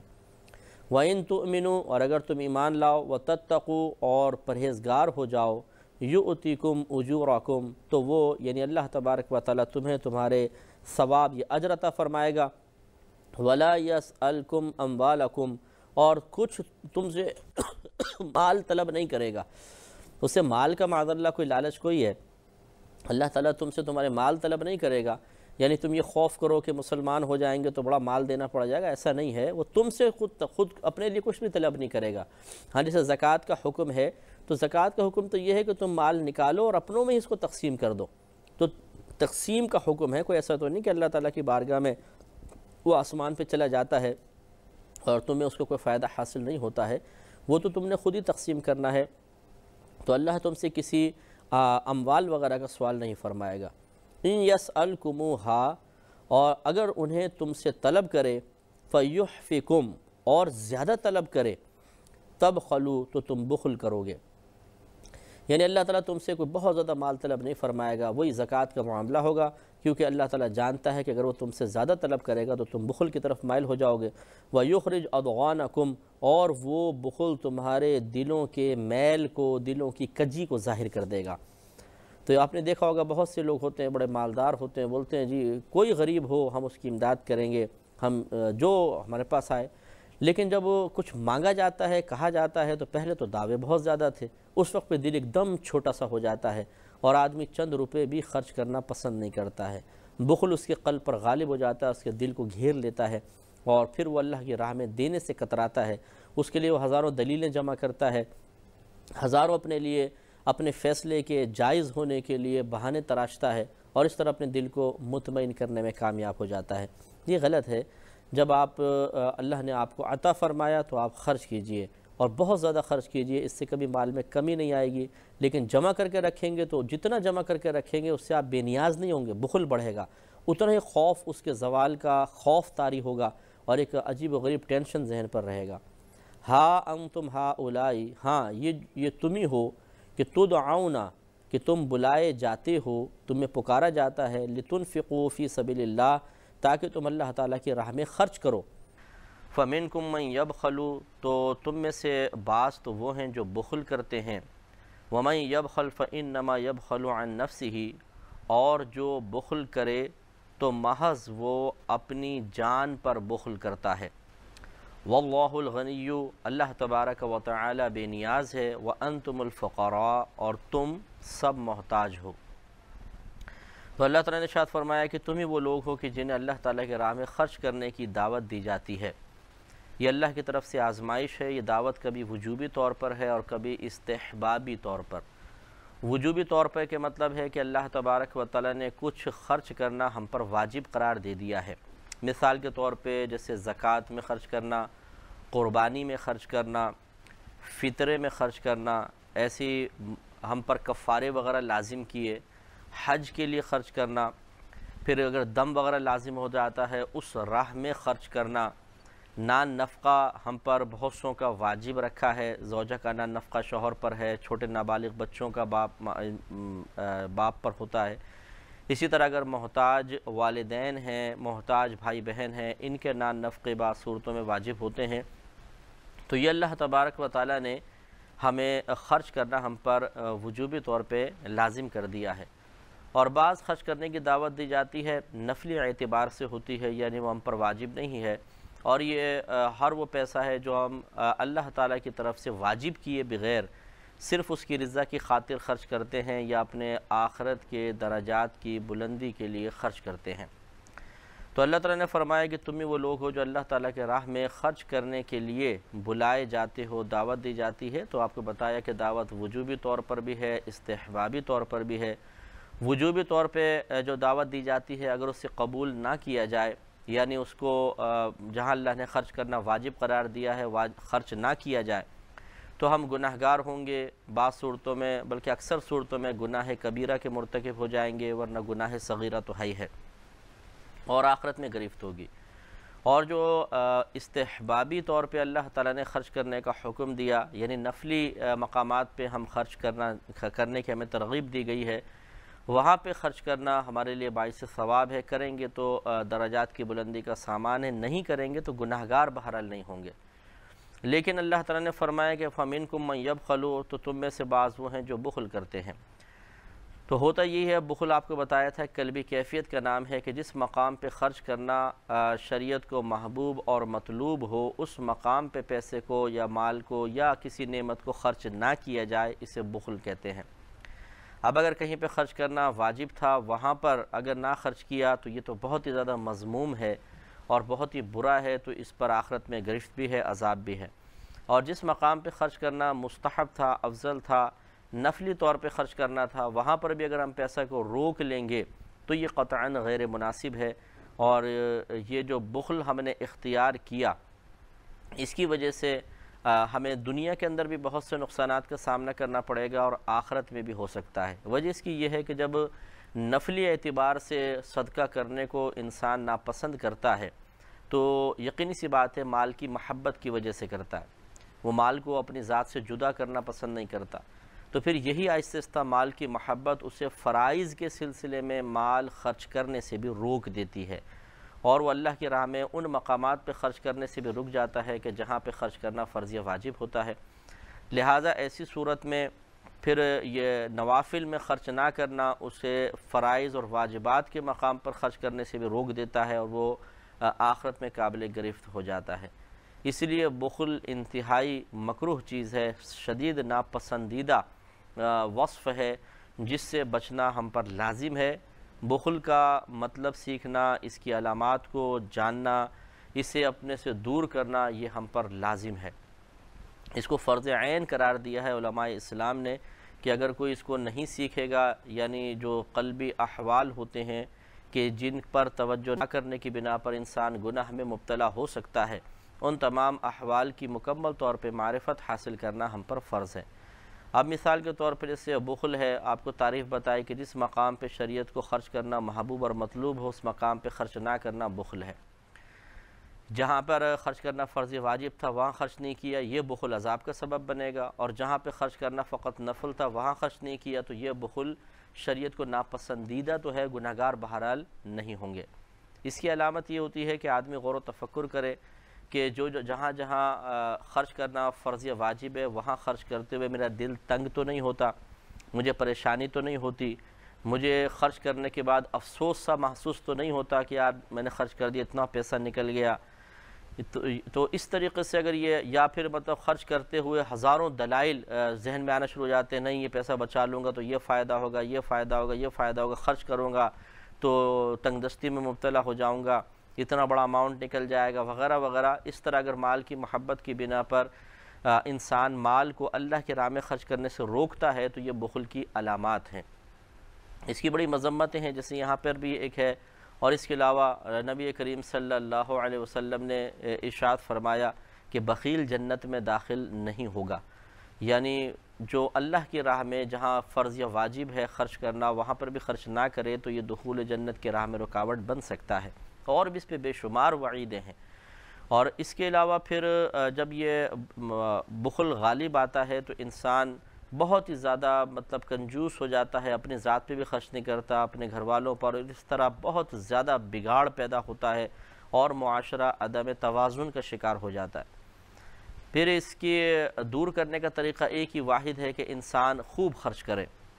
اور اللہ کی راہ میں جہاں جہاں فرض واجب ہے پہلے سیکھے کہ وہ کہاں کا خرچ کرنا فرض ہے، واجب ہے، اور کس انداز سے کرنا چاہیے، وہاں پہ خرچ کرے، اور اس بات کا یقین رکھے کہ خرچ کرنے سے مال کبھی کم نہیں ہوتا۔ نبی کریم صلی اللہ علیہ وسلم کا فرمان ہے کہ خدا کی قسم صدقے سے تمہارا مال کبھی کم نہیں ہوگا۔ نبی کریم صلی اللہ علیہ وسلم اگر بغیر قسم کے بھی اس بات کو بیان فرماتے تو ہمارے لیے کیا مجال انکار ہوتی، لیکن آپ نے باقسم ارشاد فرمایا کہ خدا کی قسم صدقے سے تمہارا مال کم نہیں ہوگا، یعنی صدقہ مینز اللہ تعالیٰ کی رضا کی خاطر حصول ثواب کی نیت سے کچھ خرچ کرنا۔ تو جب ہم یہ کریں گے مال کبھی کم نہیں ہوگا. اب بظاہر تو مقدار کم نظر آتی ہے مثال کے طور پر، یعنی کم ہوتی نظر آتی ہے. مثال کے طور پہ میری جیب میں 100 روپے ہیں، کسی نے مانگے، میں نے 50 روپے دے دیے تو 50 تو کم ہو گئے. لیکن نبی کریم صلی اللہ علیہ وسلم کے فرمان کا مقصد یہ ہے کہ جب کوئی اللہ تعالیٰ کی رضا کی خاطر کچھ خرچ کرتا ہے تو اللہ تعالیٰ اسے اس کے بدلے میں مزید عطا فرما دیتا ہے اور بے تحاشا برکت دیتا ہے. 50 خرچ کریں گے 50,000 آپ کے پاس آ جائیں گے. کامل یقین ہونا چاہیے، اللہ کے وعدوں پر بھروسہ ہونا چاہیے. تو کبھی بھی صدقے سے مال میں کمی نہیں ہوتی بلکہ برکت ہوتی ہے.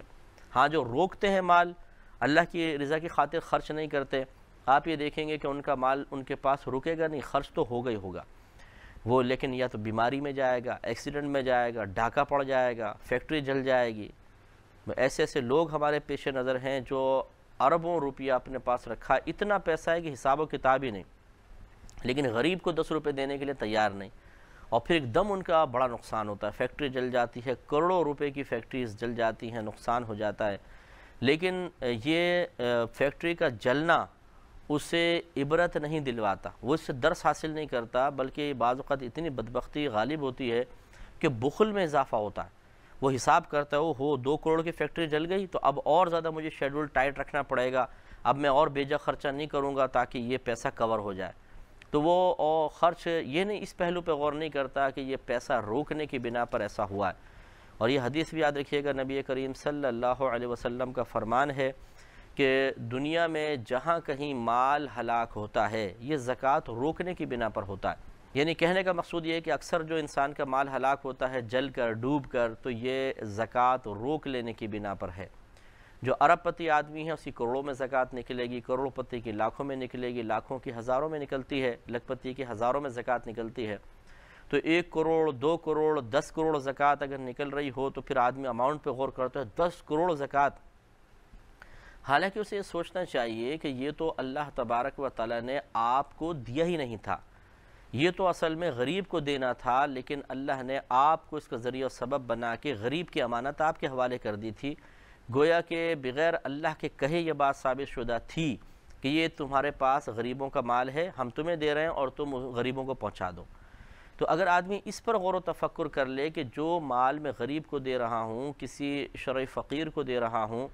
یا جس مقام پر خرچ کرنا ہے اس مقام پہ خرچ کر رہا ہوں، تو حقیقتاً یہ میرا مال تھا ہی نہیں. یوں سمجھے کہ یہ تو اصل میں اسی کا حق تھا، اسی کا مال تھا جو اللہ نے وقتی طور پہ امانتاً میرے پاس رکھوا دیا تھا اور مجھے وہاں پہنچانا تھا. اب دیکھیے نا، اگر آپ کی امانت کسی کے پاس رکھی ہو، مثلا آپ مجھے دیں کہ بھئی یہ 1 کروڑ روپیہ ہے، یہ غریبوں تک پہنچانا ہے، اور میں اس 1 کروڑ کو سامنے رکھ کر جل رہا ہوں، کڑ رہا ہوں کہ یار اب میں غریبوں کو دے دوں یہ 1 کروڑ روپیہ، اور آپ میری اس کیفیت پر مطلع ہو جائیں تو یقیناً آپ کہیں گے کہ افسوس ہے آپ پر، یہ آپ کا ہے ہی نہیں مال، یہ تو میں نے آپ کو اس لیے دیا کہ غریبوں کو پہنچا دیں، اور آپ اسے سامنے رکھ کر جل رہے کڑ رہے ہیں. جب میرا مال ہے، میں اس کو پہنچانا چاہتا ہوں، میں نہیں جل رہا کڑ رہا، تو آپ کون ہوتے ہیں؟ تو بالکل معقول بات ہے، آپ بالکل صحیح کہہ رہے ہیں. اسی طریقے سے آپ غور کریں کہ جب اللہ تبارک و تعالیٰ نے غریبوں کا مال آپ کو عطا فرما دیا اور حکم دیا کہ اس کو غریب تک پہنچا دو، تو آپ کیوں جل رہے کڑ رہے ہیں؟ یہ مال تو آپ کا ہے ہی نہیں، یہ تو غریب کا مال ہے، اور حقیقتاً یہ پہلے اللہ کا مال ہے اور اللہ تعالیٰ اپنا مال وہاں تک پہنچانا چاہتا ہے. تو آپ بیگانی شادی میں عبداللہ دیوانے بن کر اور دوسرے کے مال جو دوسرے تک پہنچانا ہے اس میں بیچ میں بیٹھ کر افسوس کر رہے ہیں کہ ہائے اتنا سارا مال نکل گیا. وہ آپ کا مال ہے ہی نہیں، وہ تو غریب کا مال ہے. جس نے اس پوائنٹ پہ غور و تفکر کیا اس کے ہزارہ وساوس دور ہو جائیں گے، اس کے ذہن کو ذہنی سکون حاصل ہوگا، یعنی سکون حاصل ہوگا، اور وہ انشاءاللہ بخل کی لعنت سے بچے گا. تو بخل کا علاج خرچ کرنا ہی ہے. جتنا زیادہ خرچ کریں گے اتنا بخل دور ہوگا، اور اس کامل یقین کے ساتھ خرچ کیجئے کہ جتنا خرچ کریں گے وہ خود ملے گا. آگے شاید فرمائے وَمَنْ يَبْخَلْ فَإِنَّمَا يَبْخَلُ عَنْ نَفْسِهِ، اور جو بخل کرتا ہے تو محض وہ اپنی جان پر ہی بخل کرتا ہے. تو دیکھیں نا، اب یہ آدمی اگر خوب خرچ کرے گا تو آخرت میں اس کو آزادی ملے گی، بلند درجات ملیں گے، اور اگر وہ روکے گا پیسہ تو آخرت میں قابل گرفت ہوگا اور بہت سارے درجات سے اور جنت سے بھی محروم ہو سکتا ہے. تو بتائیے وہ اپنے آپ کو یہ پیسہ روک کے محروم کروا رہا ہے یا اپنے آپ کو غنی کر رہا ہے؟ تو یقیناً وہ اپنے آپ کو بہت ساری نعمتوں سے محروم کروا رہا ہے. تو پھر یہ کنجوسی حقیقتاً وہ اپنی ذات کے ساتھ ہی کر رہا ہے، وہ کسی اور کے اوپر یہ کنجوسی کا اظہار نہیں کر رہا یا اس سے کسی اور کو نقصان نہیں پہنچا رہا، اس سے اپنی ذات کو ہی محروم کر رہا ہے. یہ پیسہ تو عارضی ہے، آپ یہاں فوت ہوں گے، یہ پیسہ سارا یہیں پر رہ جائے گا، آپ کے ورثاء اس پر عیش کر رہے ہوں گے، آپ کا پیسہ تو گیا ہاتھ سے۔ اب جو پیسہ یہیں رہ جانا ہے اس کی بنا پر آخرت کے درجات کو فراموش کر دینا یہ غیر مناسب ہے۔ خوب خرچ کرنا چاہیے اور بالکل گھبرائے بغیر کرنا چاہیے، اللہ تعالیٰ بہت عطا فرمائے گا۔ واللہ الغنی وانتم الفقراء، اور اللہ تعالیٰ غنی ہے اور تم فقیر ہو۔ یعنی اب یہ بھی سمجھا دیا کہ اگر تم یہ پیسہ اللہ کے راہ میں خرچ کرتے ہو تو کوئی اللہ پہ احسان نہیں ہے، معاذ اللہ ایسا نہیں ہے کہ اللہ تعالیٰ محتاج ہے، اس محتاجی کی بنا پر تم سے طلب کر رہا ہے۔ اور حقیقتاً دیکھا جائے تو اللہ تعالیٰ اپنے لیے تو مال طلب کرتا ہی نہیں ہے۔ مثال کے طور پر وہ فرماتا ہے جہاد میں خرچ کر دو، یہ غریب کو دے دو، فلاں کو زکوٰۃ ادا کرو، اپنے پڑوسیوں کو دو، بیوی بچوں کا نان نفقہ ادا کرو، اپنے جو تمہارے ورکرز ہیں، نوکر ہیں، امپلائی ہیں، ان کو تم دو تنخواہیں صحیح وقت کے اوپر اور صحیح انداز سے دو۔ اگر یہ اللہ تعالیٰ بیان فرما رہا ہے، اپنے حبیب کے ذریعے اس نے بیان فرمایا، تو بتائیے کوئی ایک پیسہ بھی اللہ نے فرمایا کہ میرے خزانے میں جمع کر دو، میری ذات کے لیے دو؟ ایسا نہیں ہے۔ تو اس لیے معلوم یہ ہوا کہ جو کچھ ہم خرچ کر رہے ہیں، جو کچھ دے رہے ہیں، وہ اللہ تبارک و تعالیٰ کو نہیں بلکہ اس کے طرف سے درجات کے حصول کے لیے حقیقتاً ہم دے رہے ہیں۔ وہ تو خود محتاج نہیں، وہ غنی ہے، وہ تو ہمیں مزید عطا فرمانا چاہتا ہے، اس لیے اس نے ہمیں غریبوں کی امداد کا، غریبوں کی تکلیفیں دور کرنے کا وسیلہ اور ذریعہ بنایا۔ وَأَنْتُمُ الْفُقَرَاءُ، اور تم محتاج ہو۔ تو اب دیکھیں سمجھا رہا ہے، کتنے پیارے انداز سے اللہ نے سمجھایا کہ تم محتاج ہو۔ اگر تم ارب پتی ہو، اس کے باوجود تم محتاج ہو۔ کس طرح محتاج ہیں؟ اخروی معاملے کے اعتبار سے، کہ وہاں پہ تمہاری دولت تو ہوگی نہیں، سب کے سب یہیں رہ جائے گی، اب تم وہاں پہ فقیر ہوگے، قبر کے اندر خالی ہاتھ ہی جانا ہے۔ کروڑ پتی سیٹھ صاحب بھی قبر کے اندر لیٹیں گے تو ایک سفید کفن کے اندر لیٹیں گے، اور اس کفن میں کوئی جیب نہیں ہوگی جس کے اندر کچھ ہیرے بھر کے لے جائیں، اور لے بھی جائیں تو بیکار ہے۔ تو اس لیے سیٹھ صاحب بھی اسی قبر میں رہتے ہیں، اسی قبرستان میں ہوں گے جس قبرستان میں غریب فقیر بھی لیٹا ہوتا ہے۔ وہاں جب پہ جا کے دونوں کی ملاقات ہوگی تو دونوں کے اندر اس اعتبار سے کوئی فرق نہیں ہوگا کہ دونوں مردے ہیں،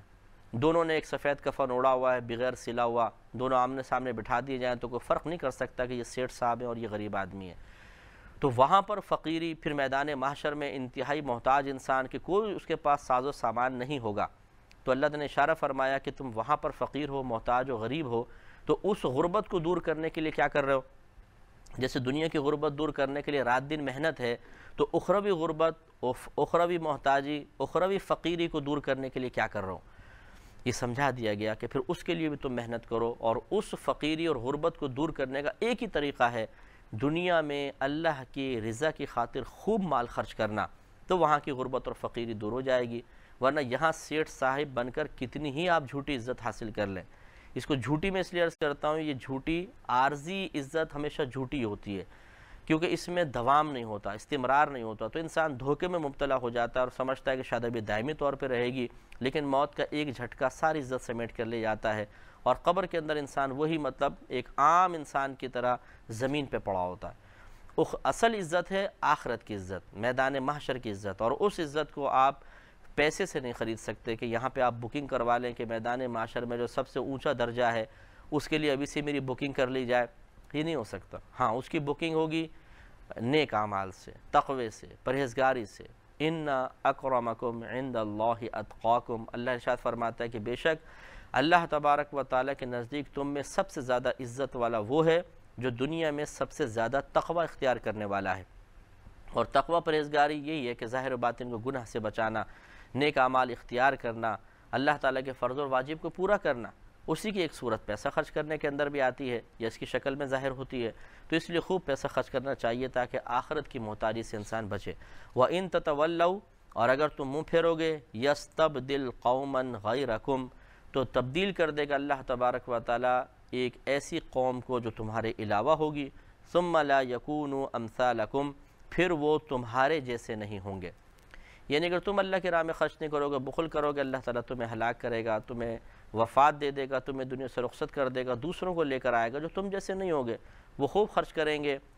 وہ تم جیسے نہیں ہوں گے، وہ خوب خرچ کریں گے اور اللہ کی درجات کو، اللہ کی بارگاہ سے درجات کو حاصل کریں گے۔ تو معلوم یہ ہوا کہ اگر ہم بخل کریں گے تو یہ ہمارے لیے دنیا سے مٹ جانے کا سبب بن جائے گا، کہ ذاتی اعتبار سے تو ویسے ہم مٹ جائیں گے، قبر میں جانا ہی ہے، نام بھی کچھ بھی نہیں ہوگا۔ تو کوشش یہ کرنی چاہیے، نام و نمود کے لیے نہیں، اللہ کی رضا کی خاطر خرچ کرنا چاہیے، تو انشاءاللہ درجات آخرت کے بھی ہوں گے، دنیا کے بھی ہوں گے۔ صدق اللہ